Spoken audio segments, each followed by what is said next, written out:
Assalamualaikum warahmatullahi wabarakatuh. Salam sejahtera untuk semuanya. Shalom, Om Swastiastu, Namo Buddhaya, Wei Dedong Tian. Salam kebajikan untuk semuanya. Subhanakallahumma wa bihamdika asyhadu an la ilaha illa anta astaghfiruka wa atubu ilaih. Pertama-tama, saya panjatkan puji dan syukur atas kehadirat Allah Subhanahu wa Ta'ala, karena atas rahmat dan karunia-Nya saya masih dapat membuat video kali ini. Tak henti saya hanturkan sholawat serta salam kepada junjungan besar Nabi Baginda Muhammad Sallallahu Alaihi Wasallam. Allahumma salli ala Sayyidina Muhammad wa ala ali Sayyidina Muhammad. Dimana video ini saya buat untuk memenuhi tugas akhir semester dari mata kuliah statistika yang diampu oleh Bapak Dr. Noer Mansyah MPD. Pertama-tama itu saya ada pantun terlebih dahulu. Setelah berlari, sikatlah gigi. Jangan hanya berdiam diri. Video kali ini dimulai dengan senyum dari hati. Semoga kabar teman-teman semua sehat berseri. Video ini dibuat bertujuan untuk memenuhi tugas dari Bapak Noer yang diperintahkan kepada kami untuk membuat rangkuman dari pertemuan setelah UTS hingga pertemuan terakhir kami, yaitu pertemuan 14 sampai 15. Untuk selengkapnya, mari teman-teman cek video saya yang akan saya jajarkan berikut. Tapi sebelum itu, teman-teman harus like, komen, dan subscribe terlebih dahulu, oke? Selamat menyaksikan. Baik, langsung saja pada materi pertemuan ke-9, itu ada uji validitas dan reliabilitas butir soal. Di mana uji validitas ini adalah ketepatan suatu alat ukur dalam melakukan fungsi ukurnya. Terus terdapat beberapa jenis uji validitas. Yang pertama itu validitas isi atau kokuler, yaitu mengukur tujuan khusus sejajar dengan materi atau isi pelajaran yang diberikan dalam kurikulum. Lalu yang kedua ada validitas konstruksi, yaitu butir-butir instrumen penilaian yang dibangun mengukur setiap aspek berpikir yang terdapat dalam tujuan pembelajaran dan indikator pencapaian kompetensi. Lalu yang ketiga ada validitas ada sekarang atau empiris, yaitu hasilnya sesuai dengan pengalaman lampau dengan sekarang. Dan yang keempat itu ada jenis validitas prediksi, yaitu memiliki kemampuan meramalkan apa yang terjadi pada masa yang akan datang.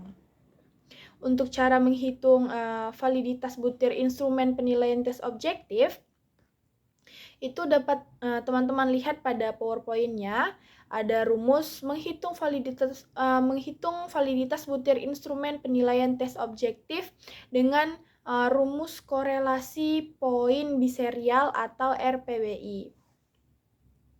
RPBI ini merupakan koefisien korelasi poin biserial. Dapat teman-teman lihat sendiri di PowerPoint-nya, di mana RPBI ini sama dengan MP dikurang MP dikurang MT dibagi ST, lalu pengakaran Pi per Q. Keterangan MP sendiri adalah rata-rata skor dari subjek yang menjawab benar bagi item yang dicari validitasnya. Terus MT sendiri rata-rata skor total, dan ST standar deviasi dari skor total.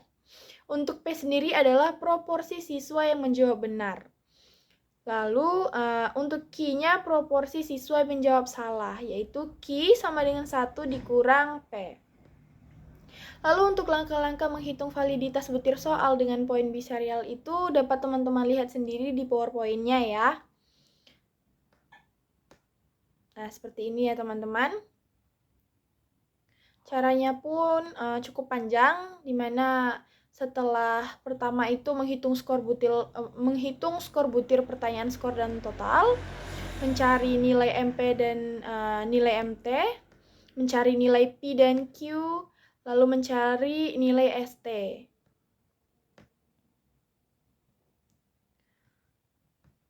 Bisa teman-teman lihat ya pada PPT-nya. Lalu kemudian teman-teman kita akan lanjut pada pertemuan ke-10. Pertemuan ke-10 ini merupakan materi uji normalitas dan homogenitas. Uji normalitas ini merupakan sebagai persyaratan untuk pengujian hipotesis pada statistik inferensial yang bertujuan mempelajari apakah distribusi sampel yang dipilih berasal dari sebuah distribusi populasi normal atau tak normal. Lalu untuk teknik analisis yang wajib uji normalitas itu ada uji T atau uji T-test. Uji T adalah salah satu uji statistik untuk menguji kebenaran hipotesis yang dilakukan oleh peneliti dalam membedakan rata-rata pada dua populasi ya teman-teman. Lalu ada uji F atau uji serentak atau uji model uji ANOVA. Yaitu uji F adalah untuk melihat bagaimanakah pengaruh semua variabel bebasnya secara bersama-sama terhadap variabel terikatnya. Lalu yang ketiga itu ada teknik analisis yang tidak membutuhkan uji normalitas. Ada chi-kuadrat atau chi-square, yaitu salah satu jenis uji komparatif non-parametris yang dilakukan pada dua variabel, di mana skala data kedua variabel adalah nominal dari nominal itu. Lalu ada uji gamma, yaitu salah satu uji asosiatif non-parametris untuk mengukur hubungan antara dua variabel berskala ordinal yang dapat dibentuk ke dalam tabel kontingensi. Lalu uji ini mengukur hubungan yang bersifat simetris, artinya variabel A dan variabel B dapat saling mempengaruhi. Lalu ada uji tau atau uji korelasi kendal tau. Korelasi kendal tau digunakan untuk mengukur kekuatan atau hubungan variabel dua variabel dengan data yang digunakan berskala ordinal. Lalu di sini masih banyak lagi ya teman-teman, ada uji Mann-Whitney dan Mann-Whitney-U-test. Lalu ada uji Wilcoxon atau uji match pair test. Lalu ada pengujian asumsi distribusi nominal. Di sini untuk uji normalitas dengan SPSS dapat teman-teman lihat sendiri pada PowerPoint.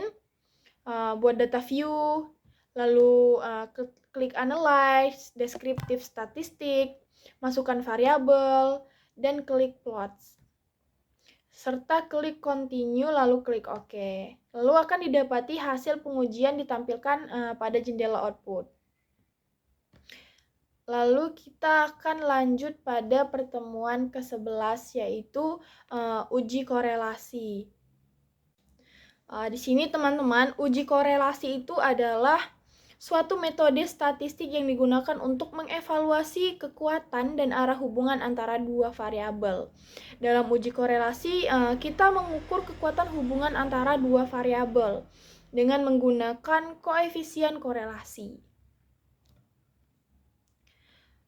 Untuk mendapatkan uji korelasi ini, kita itu perlu data. Dan untuk cara pengambilan datanya sendiri sudah saya posting ya teman-teman di YouTube saya. Nanti saya sertakan link di deskripsi. Kita lanjut saja ke pertemuan ke-12, yaitu analisis regresi. Di sini adalah analisis regresi sederhana, regresi ganda 2 prediktor, dan regresi ganda 3 prediktor. Untuk hakikat dari analisis regresi sendiri adalah salah satu teknik analisis dari jenis penelitian asosiatif yang mempelajari pengaruh variabel bebas atau prediktor terhadap variabel tak bebas kriterion. Untuk persyaratan analisis regresi sendiri terdapat logika atau konseptual yang kuat menghubungkan antara variabel bebas dan variabel tak bebas. Variabel prediktor mendahului kriterion dari segi urutan waktu. Contohnya pemberian remunerasi kejadian mendahului pengukuran kinerja pegawai. Memiliki arah atau pengarah, yaitu dari prediktor ke kriterion dengan simbol anak panah berkepala satu.